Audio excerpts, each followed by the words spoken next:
तुर्की और शाम में तबाहकुन ज़लज़ले से अमवात की तादाद 28,000 से बढ़ गई है। वक्त गुजरने के साथ मलबे में जिंदा बच जाने वालों के हवाले से उम्मीदें दम तोड़ रही हैं। अक़वाम मुत्तहिदा की इमदादी एजेंसी के सरबराह मार्टिन ग्रिफ्ट ने खदशा जाहिर किया है कि ज़लज़ले से अमवात की तादाद 50,000 से बढ़ सकती है। मुतासरा इलाकों से जख्मी और बच जाने वालों की ऐसी अलमनाक कहानियाँ सामने आ रही हैं जिनमें जिंदगी की बेसवाती नुमायाँ है। बारिश यापर नामी मकामी रिहायशी ने बताया कि ज़लज़ले का पहला झटका आया तो वो घर से फौरन बाहर निकल आए। जब वो करीब रिहाइश पजीर अपने दादा और दादी को देखने गए तो वहाँ इमारत के बजाय मलबे का ढेर था। हाते सूबे के जिले समंदक में वाक़े अपने घर के करीब मीडिया से गुफ्तगू करते हुए कहा कि हम पूरी रात इंतजार करते रहे, मुतादिद फोन कॉल्स की, लेकिन कोई मदद को ना पहुँच सका।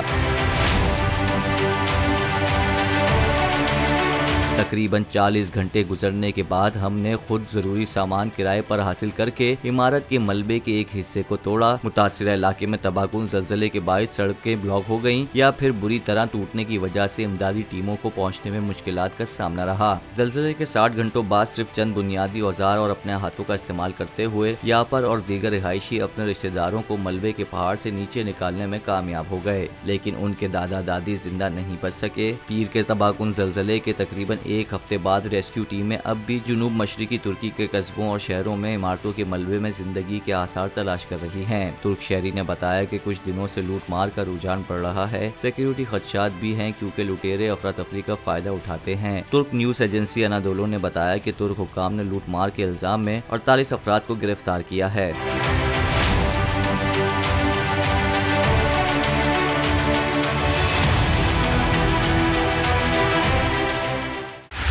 बोल उड़ाएगा सबका होश, भूल जाएंगे सब अपना जोश। देखिए पाकिस्तान की सबसे बड़ी PSL ट्रांसमिशन सकलैन मुश्ताक, रमीज राजा, सुहेब अलवी, जमील फारूकी और फहीम खान के साथ खेल का जुनून रोजाना रात 11 बजे सिर्फ बोल न्यूज पर। सब्सक्राइब करें और बेल दबाएं ताकि कोई खबर रह न जाए।